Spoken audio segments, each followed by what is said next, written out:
أعوذ بالله من الشيطان الرجيم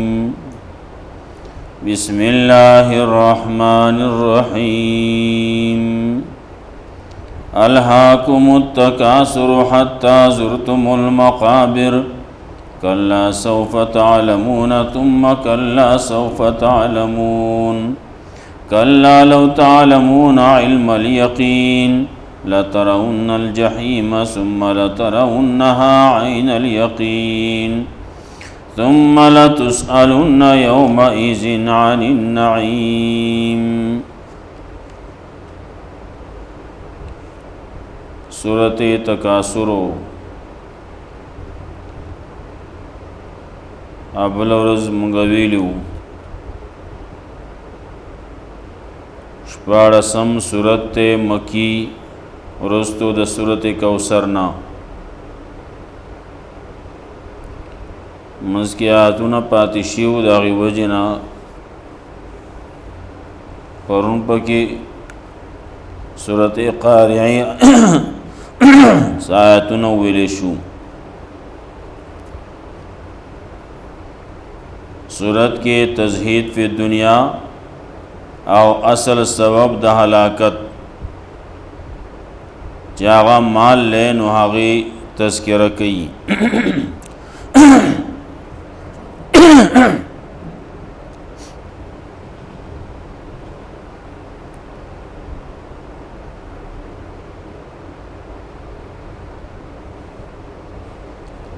دنیا کې خلق لګیا دي فخرون دی تکاثر دے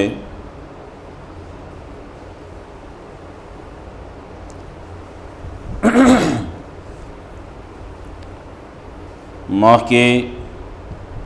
تذکرہ شوی وا په دنیا کی چه گوری تفاخرن و تکاثرن فی الاموال والاولاد خلق لګیا دي فخرونه کوي زیاتواله راولي په مال کې و اولاد کې په دا سبب د فخری نو دلته وی الهاکم التکاثر تاسو غفلت کې اچولی زیاتوالی د دې سيزونو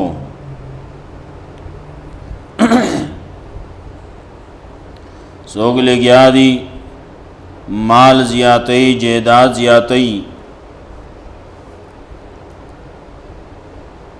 پٹی او کٹی زیادتی دنیا مال و اسباب زیادتی دا یو سره دین و ما سره ولی نشتی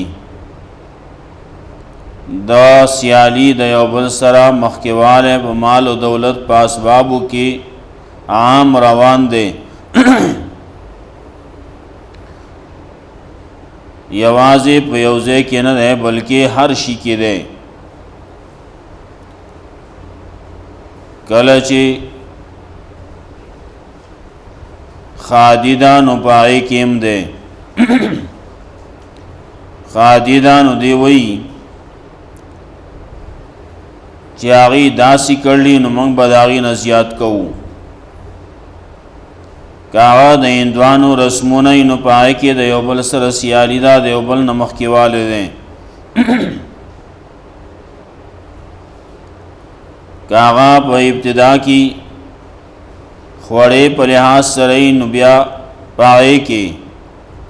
بیا چې کله په دې کې بازي خلک یې هغه پیسې ورکوي ګول ورته وایي آی ګول کې ځان له سیالیانې دي آئے کے نام و نمود دے پدغ خوڑو کی دی رستو چکل بیا مہر مقرر کولے کی پائے کے ځان لا دا دیوبل سرا فخر دے دیوبل نسیالی دا مخکوان دے داغو لگ دے زمانگ بزیاتی بیا کله چې وعده نو په واده کې هر یو شی کړل وي، څه شی نه پاتې کړي، هر یو شی کړل. دی زنا دیم وی چې زمونږ هر یو شی دی، سمرا چې اسباب دی وی دی کې هر څه دی. په دې زمانه کې 92 سیزونه پای کې واشنګ ماشین دی، نو فریج دی، نو بل سدي دا سیزونه پکې بعضی پکې چې لګ مالدار دي ناغي پکې گاړو تم خبره بوزي، نوې گاړې بروالی او هغه په پای کې ورکی جنج دی جهیز دی. دا قصو ټولو کې دا د یو بل سره د یو بل نه مخکیواله دی.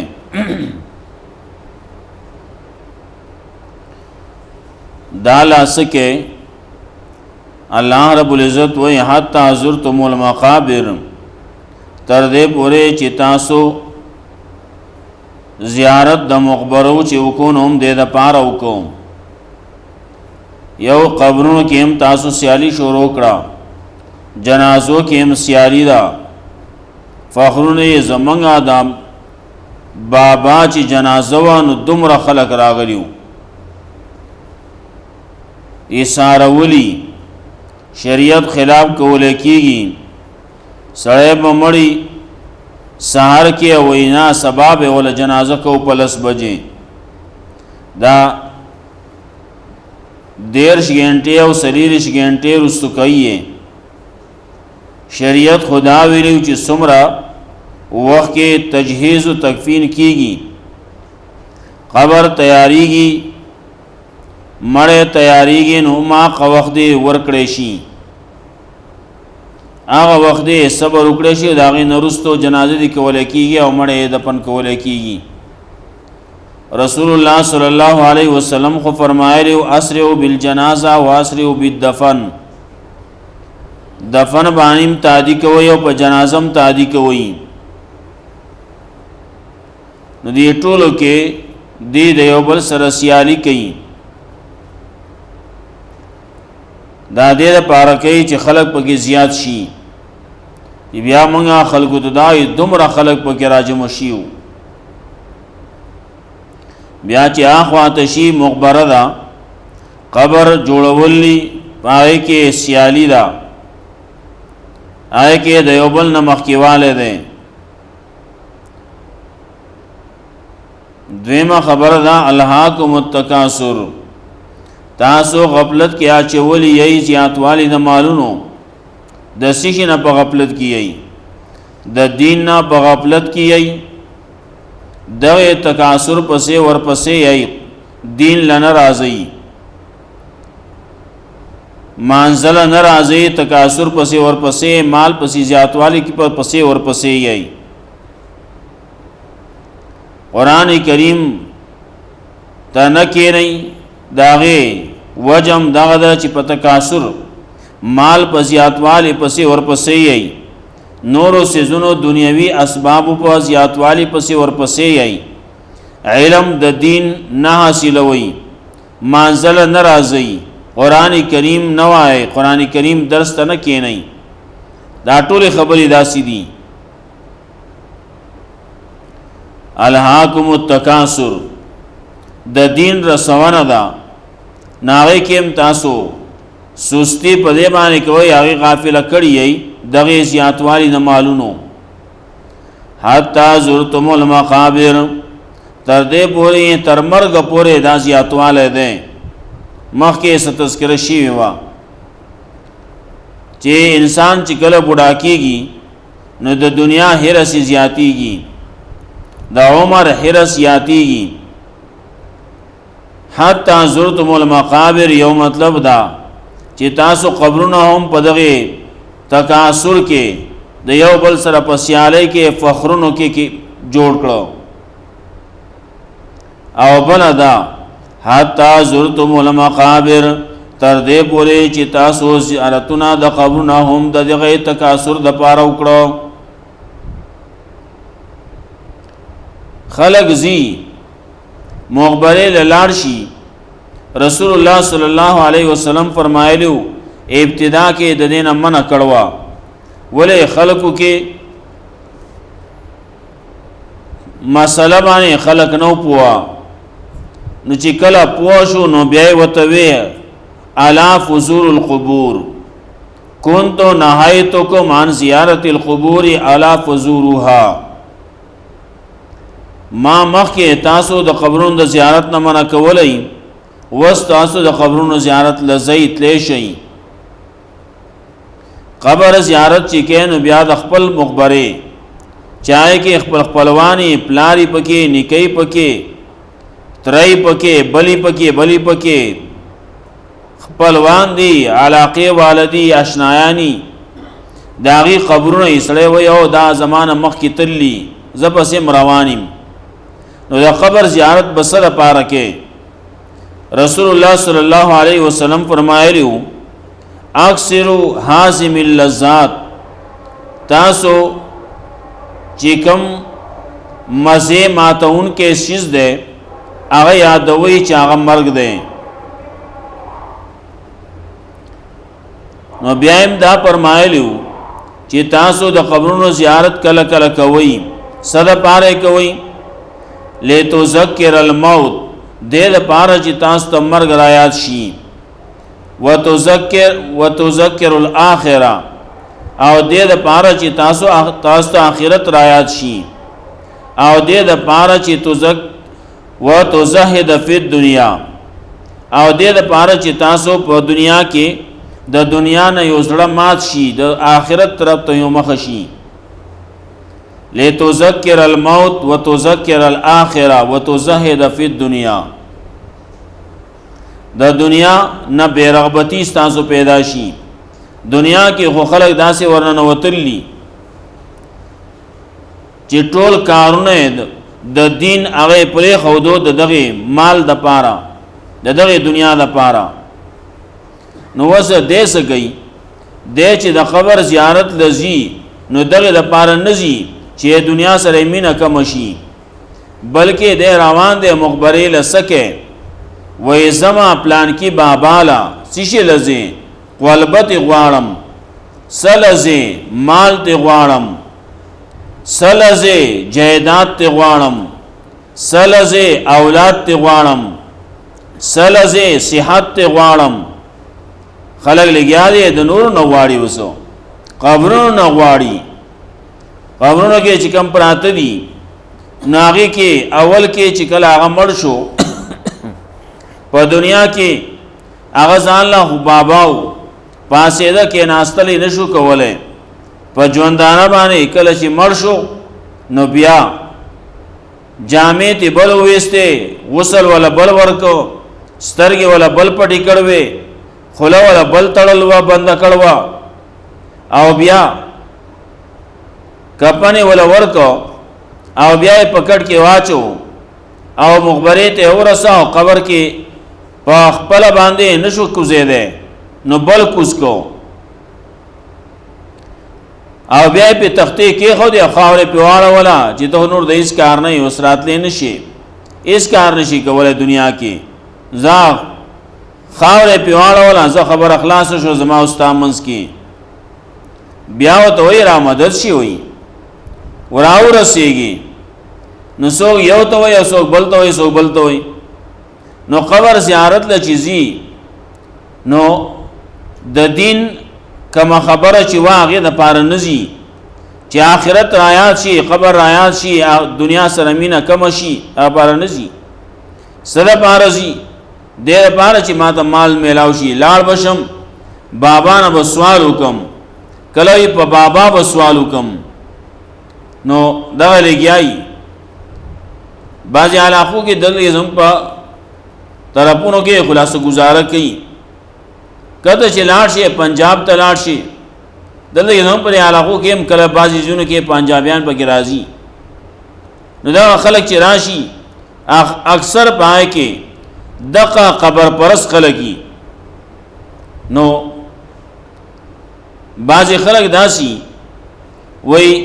چرګ ویسي ځان سره هغه په نظرانه کې ورکی او وای وای کوکړلې پتر دی وای وای دا چرګ واخلا او مال زوی راکوي دا دې خبرې دي دلته کېم مخکې دا قصې به وي کله چې خبر لبلاړه قلبه پکار دا میخه پکار دا نال دکې دو منګو غاړه به ماته راغسته وي هغه ته به تار غټه کړو یا لګرسې به غټه کړوا آلته کې به ولا داو کا به کې خو دالته کې سم مطلب مال داشت پکار دی کلام چالا زوی پکار دی وړوکی څنګه به جوړ کړه پای کې به کانه کې خو یو ګټي به کې خو دا شی به کې خو او بیا مته هغه به آلته به ځوان دکړه یو ټالې به ولور کړه مال زوی پکار دی کانه پکې دی کانی مان زوی وي مال زوی پکار دی ای کانی پشان ای ګټي پشان دی پکار مال ګټه کوي دا حالو حتا زرتم المقابر تاسو قبرونو زیارت د دې پاره وکړو چې وس تاسو لګیای د مړی نه غواړی نه د مړی نه مغواړه بلکې د الله نه غواړه الله ته ودرېګا س ضرورت دی نه الله نه غواړه مال بتیم غواړي ولې مال دنیا کې زمونږه ضرورت ته لیکن د فخر د پاره نه د یو بل سره د سیالۍ د پاره نه په یو بل باندې د ځان اوچتولو د پاره نه بلکې څومره چې ضرورت ته امره ضرورت مطابق باندې سړی مال ګټلې مشي او سړی مال غوښته مشي د الله نه یا الله ته ودرېږي یا الله مال ضرورت ته دومره مال پکار دی مال د دې زما دا ضرورت ته دا ضرورت پورا کا الله نه وا 2 رکعات نفل کا الله ته وجاړه الله بدر کی د دنیا مال و دولت صدا پاره ده پیغمبر صلی الله علیه وسلم فرمایلی یو خو هغه ده چې تا او خړو عقلتا فافنیتا او دې خړو نه پنا دي کو او لبستا فابلیتا وادي غستو نو زور دي کو او یو دا ده چې تصدقتا فامزیتا صدقه دي کو نزان لمخ کې دی ولېګو دغه شی په کاریږي دانو خل دا درې واړه دا وستا مال نه ا دین علاوه چې کم پاتې شو نو دا بیا د میراث خورو ده بیا خدا د بل له نور ته پاتې ده نو دې لګیا ده مال باندې جګړې کوي په جیداد باندې جګړه کوي انچا سے پریدینا نو حتا زرتم المقابر تر دې پورې چې تاسو قبرونو زیارت چیکاو ناغم د دنیا لپاره د دنیا د ساز و سامان لپاره او د دې لپاره او ایمان خو هغه پاتې شو بالکل نه الله رب العزت وای دا نه پکار غفلت نه پکار تکاسر نه پکار الهاکم التکاسر غفلت کیا چولی تاسو ډیر والی د مالونو حتا زرتم المقابر تر دې پورې چې تاسو زیارت کو د قبرونو کله وی پلان کې بابا امینه وله هغه به کارو نشو نو دې اوس پرې دما اوس بل بابا نه سما بل بابا لاړ نو کله یو لذي کله بل لذي دا هو پیغمبر صلی الله علیه وسلم فرمایلی د خپل قبرونو لزئی چې تاسو ته آخرت را یادېږي نو دې سکه دې مخبرو لزی مقابر دې یو مقبره نه ده بلکې ډېر مخبری دي هغه روان دي نو کله دلته نږدې روان دي کله لری روان دي کله خل لري روان دي کله دلته د پیر بابا قبر ګوري جاغه لري دي داتا گنج بخش ته ګوري نه خل لري دي دغه سه نور دي داسې دي چې داغه نمونه هم چاته نه دي نمونه هم سره نورزي چې کله سره علاقه ته لاړ شي هلته کې ډېر شی دا خلکو جوړ کړي او په یو شی باندې مشهور کړي. شاه سے فرمایل وای چې زه وګرځېدم په غر او سمه باندې فما وجدت بلدة الا ولها آلهة تعبدون. ما وکتو یو کلی میم داسې اونموندو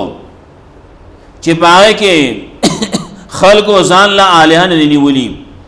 خلقو ځان له الها نیولي او د هغې بندګي کولای کېږي، خلک د هغې بندګي کوي، د الله بندګي پرې ښودې ده. دلته کې کوم خلک چې د دغې قصرو نه خبر، نو کله کله هغه دا وایي دا مولا ځانه کار جوړ کړلی، لیکن چې کله داسې ځای ته لاړ شي او د ده په زړه کې د توحید او د سنت قدري، نو دی هلته کې وایي واقع دا مولوي صاحب چې کومه خبره کوله رښتیا یې کوله. دلته یو خلګیا دي خلک په شرک کې اخته دي. بس بعضې کسانو هغې هم دا خبرې کولې، وی دا تاسو عجیبه فضول کارونه فضول قصې کوئ. راغی داتا گنج بخش قبر ته لاهور ته راغلی، د هغې قبر ته هم لاړ چې ویې کته هلته کې چې کوم شرکیات کېدو، بعضې کسانو سره پکې خبرې مو اړولې، وی دا تاسو څه کوئ. واپس چې کله راغی وی تاسو کوم خبره کوئ واقعا هلته غټ شرک شروع دی. دغې غټو غټو قبرونو باندې خلک لګیا دي شرکونه کوي. هغې نه الله رب العزت ویلو حتی زرتم المقابر، تر دې پورې چې تاسو قبرونو زیارت هغه هم د دې لپاره کوئ، لګیا یې د هغې نه مال او دولت ته غواړئ، د مړي نه خشیونه غواړئ. هغه څه کولی شي، هغه چاله څه ورکولی شي، ورکوونکی هغه یو الله دی. الله رب العزت موږ له قرآن او سنت باندې عمل کول توفیق راکړي.